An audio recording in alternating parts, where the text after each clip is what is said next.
Hello students, आज हम atomic models के बारे में पढ़ेंगे। ये हमारा चैप्टर नंबर 2 का टॉपिक है। इसमें आज हम थॉमसन्स मॉडल्स के बारे में पढ़ेंगे। ये जो मॉडल है आप ऑलरेडी क्लास 9th में पढ़ चुके हो, ठीक है। तो ये बहुत इजी है, बस हमने इसको थोड़ा सा ओवरव्यू सा लेना है। ये मॉडल्स क्या होते हैं।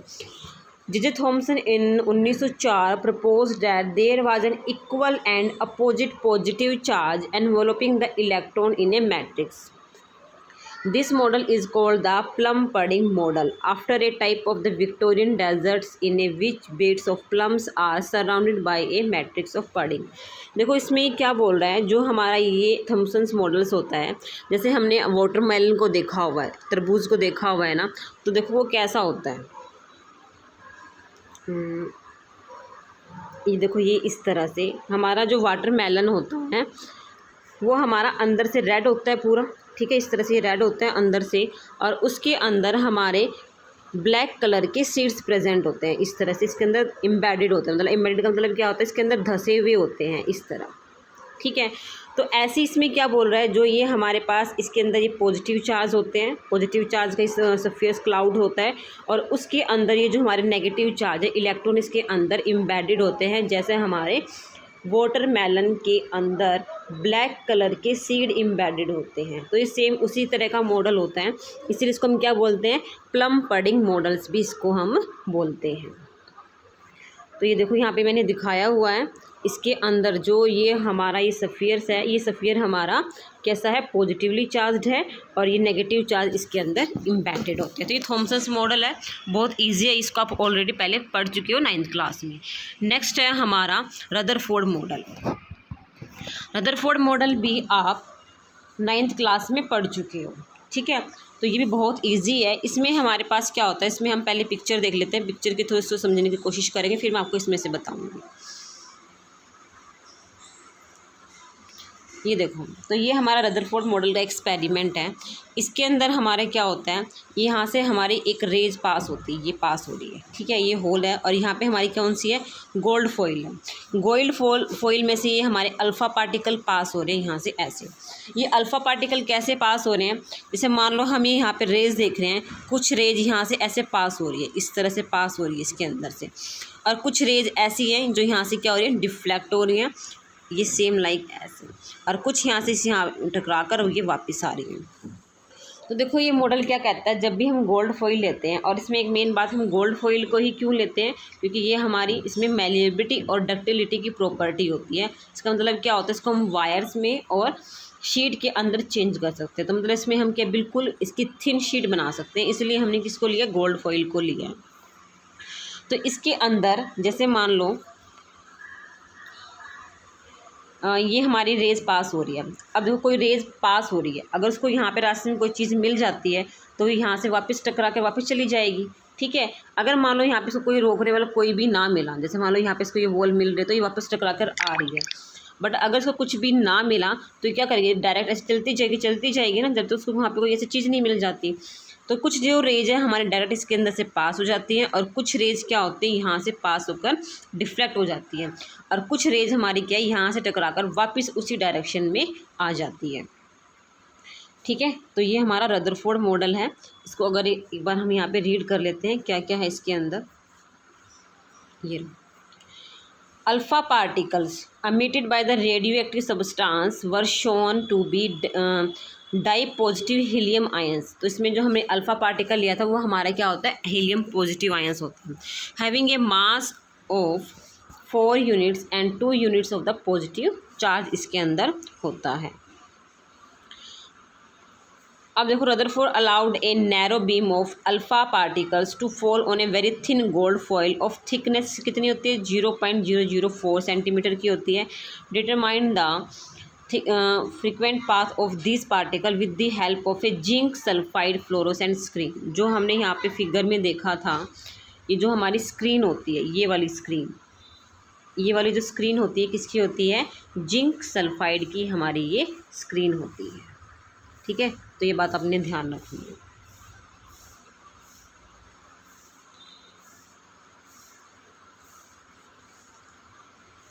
तो ये हो गया। अब हम नेक्स्ट इस पे चलते हैं।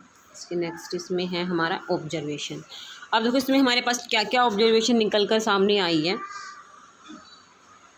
Majority of the alpha particle pass straight through the gold strip with the little और नो डिफ्लेक्शन। इसमें मैंने बताया कुछ जो रेस होती है ना बिल्कुल ऐसे स्ट्रेट पास होकर चली जाती हैं, और some of the alpha particle are deflected from the their path and diverge. और कुछ जैसे मान लो यहाँ से ऐसे डिफ्लेक्ट होके ये ऐसे चली जाती हैं, या तो इस डायरेक्शन में या इस डायरेक्शन में ऐसे चली जाती हैं।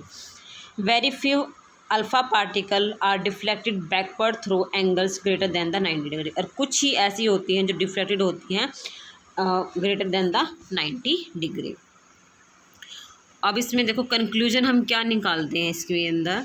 The fact that most of the alpha particles pass through straight path metal foil indicates the most part of the atom is empty. देखो अगर कोई जो रेज है ऐसे पास होके जा रही है तो मतलब इसमें क्या बता रहा है भाई, इसके अंदर जो हमारा एटम्स है वो क्या है, एम्प्टी स्पेस में ऑक्यूपाई कर रहा है। ठीक है। The fact that the few alpha particle are deflected at a large angles indicates the presence of a heavy positively charge body. अब देखो जो हमने इसके ऊपर अल्फा रेज को पास किया उसके ऊपर क्या होता है, नेगेटिव चार्ज होता है। ठीक है। और अब इसके अंदर क्या कहता है, जिसमें ये पार्टिकल्स हैं तो पॉजिटिव चार्ज हैं, अगर वो नेगेटिव और पॉजिटिव आपस में अट्रैक्ट करते हैं, ठीक है, तो ये क्या करेगा, ये ज़्यादा डिफ्लेक्शन शो करेगा। अगर यहाँ पे अगर सेम चार्ज होता, मान लो नेगेटिव और नेगेटिव होता, तो ये क्या करता हमारा, जैसे मान लो ये नेगेटिव और नेगेटिव चार्ज है तो ये हमारे क्या करते हैं, रिपेल करते हैं। अगर पॉजिटिव पॉजिटिव है तो ये भी हमारे क्या करते हैं, रिपेल करते हैं। अगर हमारे पास नेगेटिव और पॉजिटिव दो अपोजिट चार्ज है तो ये क्या करेंगे, हमारे एक दूसरे को अट्रैक्ट करते हैं। तो इसीलिए जो क्या है, जो अगर यहाँ पे इनको मान लो नेगेटिवली चार्ज पार्टिकल है उसको पॉजिटिवली चार्ज मिल गया तो डिफ्लेक्ट होकर जाएगा।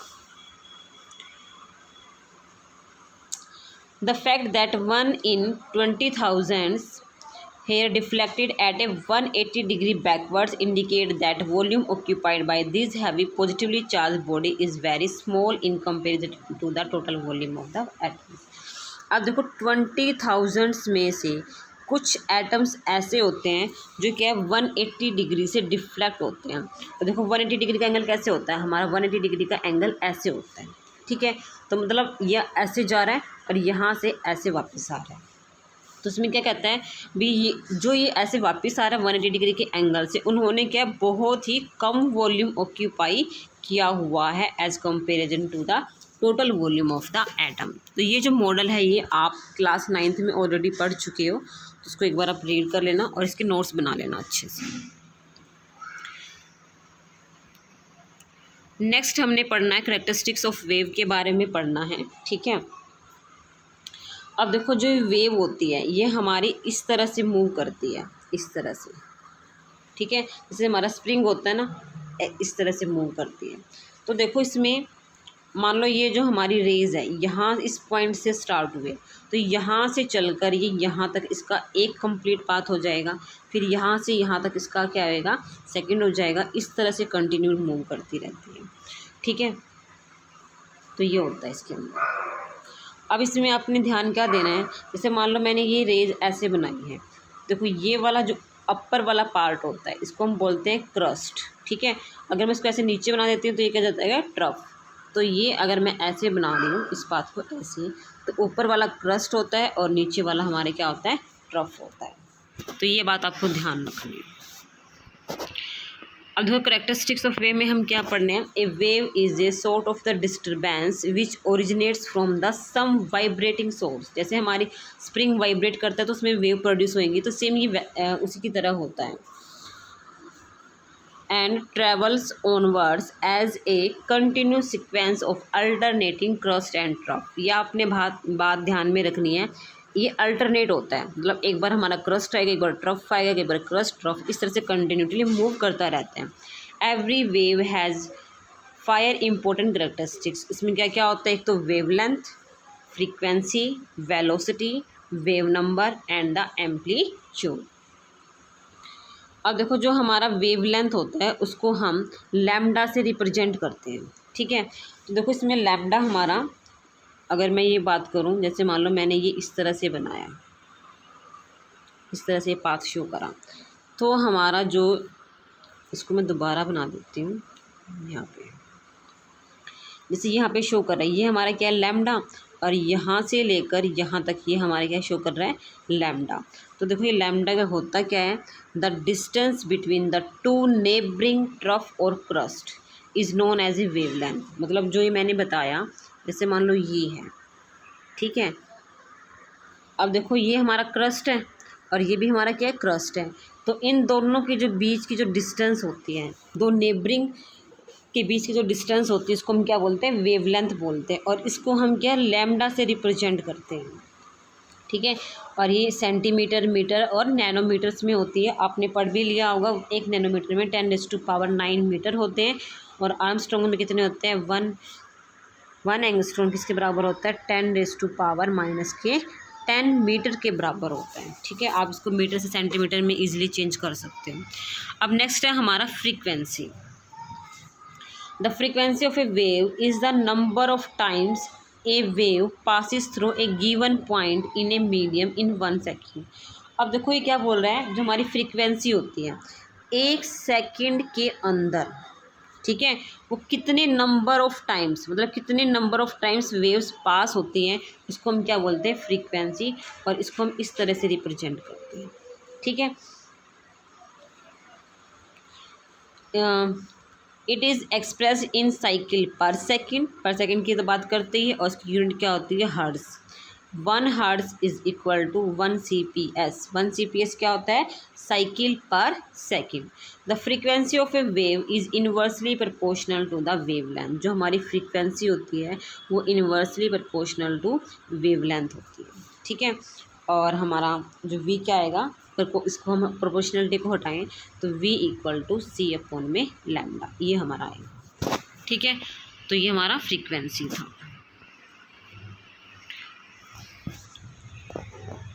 तो देखो यहाँ पे दिखाया भी हुआ है, ये जो हमारा एक टाइम पीरियड होता है, अगर इसमें मैं बताऊँ वेवलेंथ क्या आएगा, इस क्रस्ट और ट्रफ के बीच की जो डिस्टेंस होती है वो हमारी वेवलेंथ है।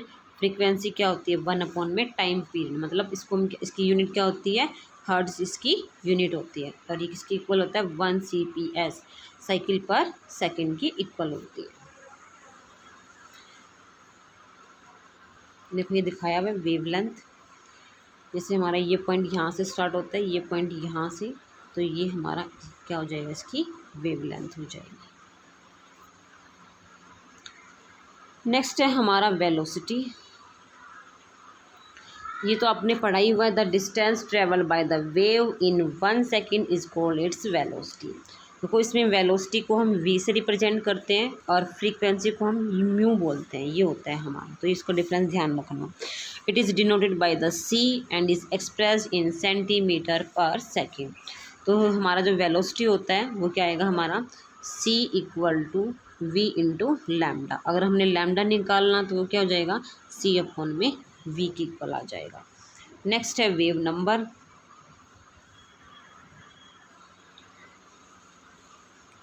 It is defined as a number of wavelengths per centimetre, ठीक है। ये क्या होता है हमारा, number of wavelength per centimetre. It is denoted by mu bar and is express in centimetre inverse. देखो हमारा जो वेवलेंथ होती है ना, वेवलेंथ की यूनिट क्या होती है, मीटर या सेंटीमीटर होती है। ये हमारा इसका क्या है, इन्वर्सली प्रोपोर्शनल है, तो ये हमारा क्या हो जाएगा, हमारा सेंटीमीटर इनवर्स आ जाएगी इसकी यूनिट। और हमारा लैम्डा किसके इक्वल होता है, lambda is equal to c/v। और इसी से हमने अगर हमारे क्या होता है, लैम्डा इक्वल टू c/v होता है। अगर हमने इसको v बार निकालना है तो 1/λ, तो क्या हो जाएगा, v/c इसका आ जाएगा। नेक्स्ट है हमारा amplitude. It is the height of the crest और depth of the trough of a wave is denoted by the a। It is determine the intensity और brightness of the beam of the light. देखो जो हमारा पीछे diagram है,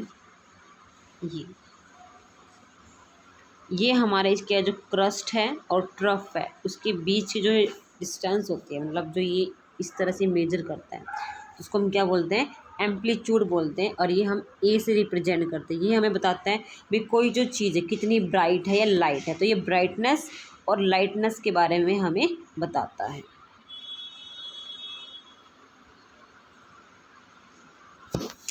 next है electromagnetic spectrum. अब आपने स्पेक्ट्रम जो वर्ड है पहले सुना हुआ होगा। देखो जब भी हमारी बारिश आती है, बारिश के बाद हमारे रेनबो की फॉर्मेशन होती है। अगर हमारी सन रेज उसके ऊपर डलती है तो हमें रेनबो की फॉर्मेशन होती है। तो रेनबो में हमारे पास क्या होते हैं, 7 इस तरह से डिफरेंट विब्ग्योर हमारा बनते हैं, डिफरेंट कलर प्रेजेंट होते हैं। तो इसमें क्या है, the arrangement of various types of electromagnetic radiation in order of increasing और डिक्रीजिंग वेवलेंथ और frequency is known as a electromagnetic spectrum. अब इसमें क्या बोल रहा है, जो हमारी ये यहाँ पे जो डिफरेंट टाइप की रेडिएशंस होती है, जैसे मान लो गामा रेज है, अल्फ़ा रेज है, UV, visible, IR, microwave, radio, इनका एक अरेंजमेंट होता है। जैसे मान लो इस तरफ तो वेवलेंथ इंक्रीज कर रही है, मतलब क्या आएगा, इसकी वेवलेंथ कम होगी, ठीक है, इसकी इससे ज़्यादा, मतलब ये क्या है, वेवलेंथ इंक्रीजिंग ऑर्डर में है। और अगर हम फ्रीक्वेंसी की बात करें तो फ्रीक्वेंसी इसका अपोजिट होती है, इन्वर्सली प्रोपोर्शनल होएगी। तो इसमें क्या होगा, यहाँ इसकी फ्रीक्वेंसी कम होएगी और इस तरफ ये क्या करेगी, इंक्रीज़ करेगी, ठीक है। तो आपने ध्यान रखना है, इस तरफ तो हमारी क्या होती है, वेवलेंथ इंक्रीज़ कर रही है और इस साइड हमारी क्या है, फ्रीक्वेंसी इंक्रीज़ कर रही है। तो ये जो हमारा इलेक्ट्रोमैग्नेटिक स्पेक्ट्रम होता है, ये क्या होता है, हमारा एक अरेंजमेंट होता है, ठीक है। किसका होता है, या तो वेवलेंथ का इंक्रीजिंग या फिर डिक्रीजिंग ऑर्डर, मतलब ये एक अरेंजमेंट है। अगर हम लेफ़्ट टू राइट जा रहे हैं तो ये वेवलेंथ का इंक्रीजिंग ऑर्डर है। अगर हम फ्रीक्वेंसी में बात करें तो लेफ़्ट टू राइट, ये क्या है, इसका हमारा डिक्रीजिंग ऑर्डर है, ठीक है। और ये बात ध्यान रखना, जैसे हमारी फ्रीक्वेंसी इंक्रीज इस तरफ कर रही है तो हमारी एनर्जी भी इसी साइड इंक्रीज करेगी, मतलब right to left,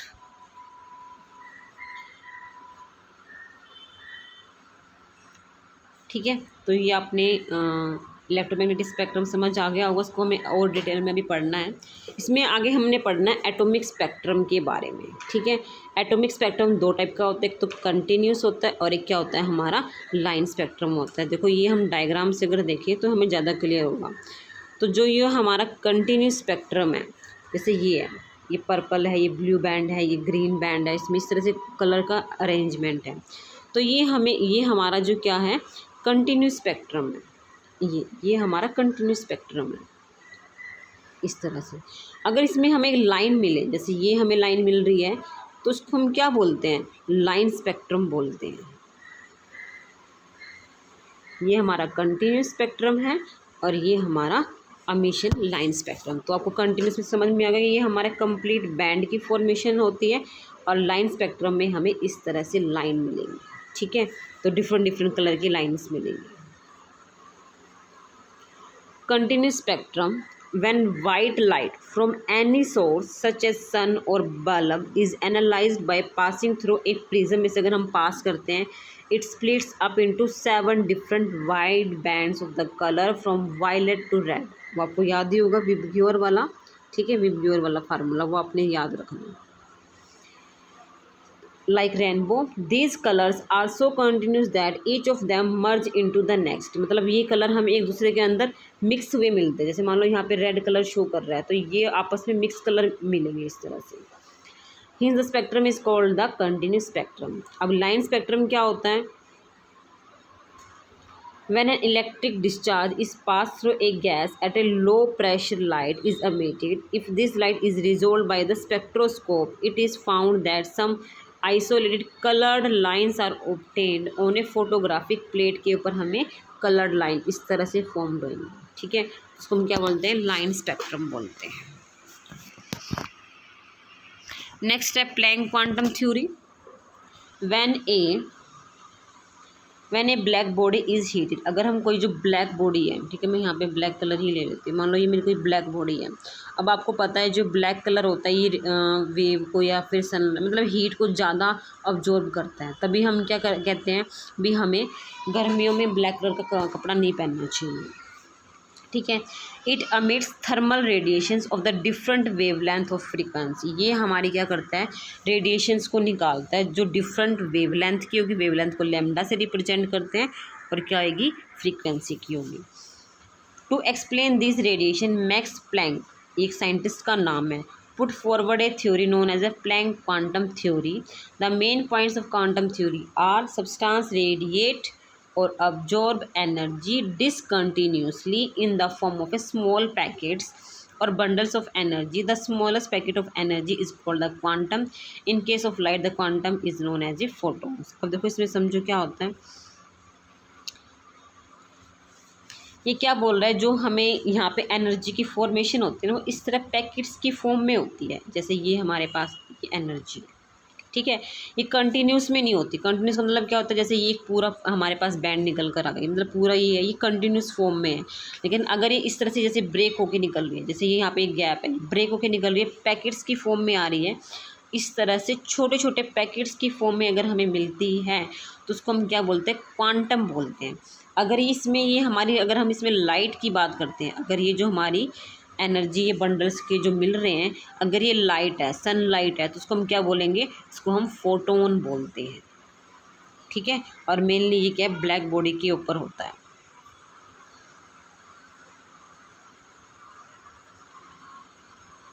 the energy of quantum is directly proportional to the frequency of the radiations, ठीक है। तो मतलब इसको अगर हम ई से रिप्रेजेंट करते हैं तो ये हमारा फ्रीक्वेंसी का डायरेक्टली प्रोपोर्शनल होता है। इस कांस्टेंट, इसको हटाने के लिए हम कांस्टेंट का यूज़ करेंगे, तो क्या हो जाएगा, E equal to H nu, ठीक है।